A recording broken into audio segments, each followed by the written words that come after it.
साधना सिंह का जन्म उत्तर प्रदेश के वाराणसी में रहने वाले एक सिख परिवार में हुआ था। इनके माता पिता देश के बंटवारे के बाद लाहौर से वाराणसी आकर बस गए थे।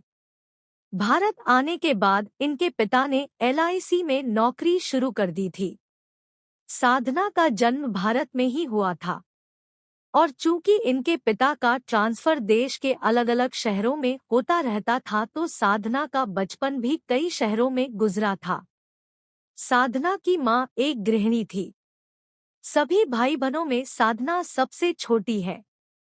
साधना की मां ने फिल्म लव इन शिमला की लीड हीरोइन साधना से प्रेरित होकर इनका नाम साधना रखा था। साधना सिंह कभी एक्ट्रेस बनना ही नहीं चाहती थी। वो बचपन से ही गाने की शौकीन थी और बड़ी होकर गायिका बनना चाहती थी। साधना सिंह की बड़ी बहन दिल्ली में रहकर भारतीय कला केंद्र में पंडित बिरजू महाराज से नृत्य की शिक्षा ले रही थी। साधना की बड़ी बहन जिनका नाम सुरिंदर कौर था, उन्हें राजश्री की एक फिल्म में काम करने का मौका मिला था।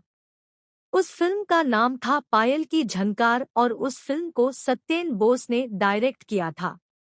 साधना की बहन सुरिंदर कौर को उस फिल्म में वीना नाम का किरदार निभाने को मिला था। उस फिल्म की शूटिंग के सिलसिले में सुरिंदर कौर जी का मुंबई जाना हुआ और चूंकि वो मुंबई में एकदम अकेली थी तो उन्होंने अपनी बहन साधना को भी अपने पास मुंबई बुला लिया। मुंबई आने के बाद साधना अक्सर अपनी बहन सुरिंदर के साथ पायल की झंकार फिल्म की शूटिंग देखने जाया करती थी। वहां अक्सर नदिया के पार के डायरेक्टर गोविंद मुनीश साधना को बड़े ध्यान से देखते थे। दरअसल उस वक्त तक नदिया के पार फिल्म की स्क्रिप्ट तो पूरी हो चुकी थी, लेकिन मुख्य हीरोइन के लिए कोई चेहरा नहीं मिल पा रहा था।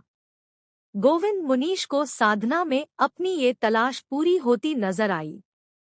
फिर जिस दिन साधना मुंबई से वापस वाराणसी आने वाली थी उसी दिन गोविंद मुनीश ने उन्हें नदिया के पार फिल्म में गुंजा का रोल निभाने का ऑफर दिया। चूंकि साधना एक्ट्रेस नहीं गायिका बनना चाहती थी तो उन्होंने गोविंद मुनीश को मना कर दिया। मगर जब साधना की बड़ी बहन सुरिंदर कौर ने उन्हें समझाया तो वो मान गई और इस तरह गोविंद मुनीश को मिली नदिया के पार फिल्म की गुंजा। चूंकि साधना वाराणसी में पली-बढ़ी थी तो उन्हें गांव के माहौल का अंदाजा नहीं था। फिल्म की पूरी यूनिट जब उत्तर प्रदेश के जौनपुर जिले के विजयपुर गांव पहुंची तो पहले दिन ही डायरेक्टर गोविंद मुनीश ने साधना को गांव के खेतों में दौड़ लगाने को कहा। साथ ही निर्देश दे दिया कि वो जब तक फिल्म की शूटिंग के लिए इस गांव में है तब तक यही रहेंगी। उनकी जरूरत का सारा सामान उन्हें यहीं मिल जाएगा। उन्हें गांव छोड़कर कहीं नहीं जाना होगा। ना ही गुंजा को ब्रश करने की इजाजत थी।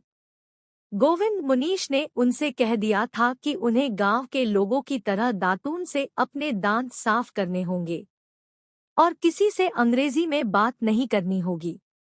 गोविंद मुनीश के इन निर्देशों का ही नतीजा था कि बहुत ही थोड़े वक्त में साधना सिंह गुंजा के किरदार में एकदम ढल गई थी।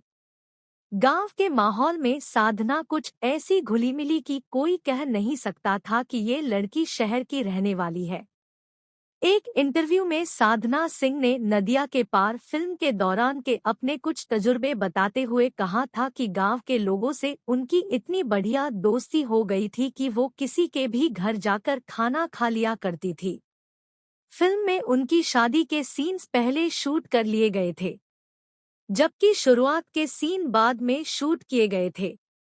लेकिन गांव की भोली भाली महिलाएं जब गुंजा को देखती थी तो उनसे कहती थी कि अब तो तुम्हारी शादी हो चुकी है, अब तो तुम्हें सिंदूर लगाकर रहना चाहिए और घूंघट भी रखना चाहिए। वो बेचारी महिलाएं नहीं जानती थी कि साधना ने जो शादी की है वो कोई असली शादी नहीं बल्कि फिल्मी शादी है। उस गांव के लोगों से साधना सिंह का रिश्ता इतना खास हो गया था कि जब शूटिंग खत्म करके साधना वापस मुंबई आ रही थी तो गांव की कई महिलाएं रोने लगी थी। उन्हें रोता देख साधना की आंखों से भी आंसू बह निकले थे। नदिया के पार के बाद यूं तो साधना ने कई फिल्मों में काम किया, लेकिन साधना अपने दिल के करीब इक्का दुक्का फिल्मों को ही मानती है। इनमें से एक थी तुलसी, जिसमें उनके हीरो एक बार फिर से सचिन पिलगांवकर ही थे। तुलसी में साधना सिंह ने डबल रोल निभाया था। दूसरी फिल्म जो साधना के दिल के करीब है वो है सुर संगम। उस फिल्म में जया प्रदा और गिरीश कर्नाड जैसे नामी कलाकार थे।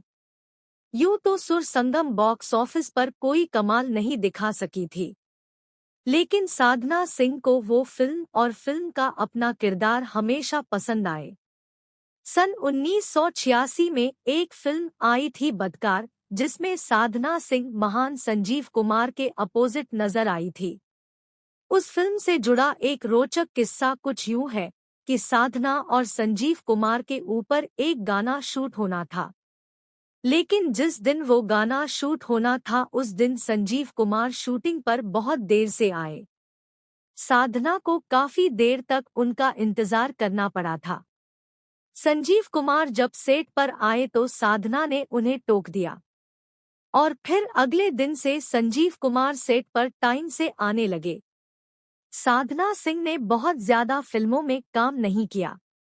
हालांकि हिंदी के अलावा उन्होंने कुछ भोजपुरी भाषा की फिल्मों में काम जरूर किया था, लेकिन जल्दी ही फिल्म इंडस्ट्री से वो दूर होने लगी। साल 1991 में आई प्यार का सावन फिल्म के बाद साधना ने खुद को फिल्मों से दूर कर लिया था। वजह थी उनका शादी करना। साधना ने भोजपुरी फिल्मों के नामी प्रोड्यूसर राजकुमार शाहाबादी से शादी कर ली थी। इस शादी से इनके 2 बच्चे हुए। साधना की बेटी शीना शाहाबादी भी एक्ट्रेस है, जबकि इनके बेटे के बारे में कोई जानकारी इंटरनेट पर नहीं मिल पाई है। बात अगर साधना सिंह के पति राजकुमार शाहाबादी की करें तो उनके पिता यानी साधना सिंह के ससुर बिस्वनाथ प्रसाद शाहाबादी ही वो शख्स थे जिन्होंने पहली भोजपुरी फिल्म गंगा मैया तोहे प्यारी चढ़ाई बनाई थी, और वो फिल्म उन्होंने देश के पहले राष्ट्रपति डॉक्टर राजेंद्र प्रसाद के कहने पर बनाई थी। उस फिल्म में जबरदस्त अभिनेता नजीर और अभिनेत्री कुमकुम ने अहम भूमिकाएं निभाई थी। फिल्म इंडस्ट्री में साधना सिंह की दूसरी पारी शुरू हुई थी 2016 में आई फिल्म जुगनी से। इसके बाद साधना सिंह ने अनुराग कश्यप की मुक्काबाज में काम किया। फिर 2019 में आई फिल्म सुपर 30 में साधना सिंह ने ऋतिक रोशन की मां का किरदार निभाया था।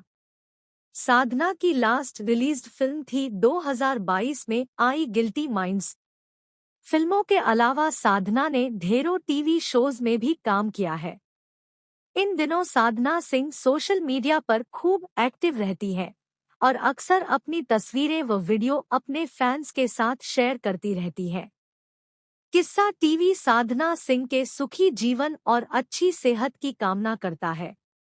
नदिया के पार फिल्म की गुंजा के किरदार को जितनी सजीवता से साधना सिंह ने जिया था, शायद ही कोई दूसरी अदाकारा वैसे जी पाती।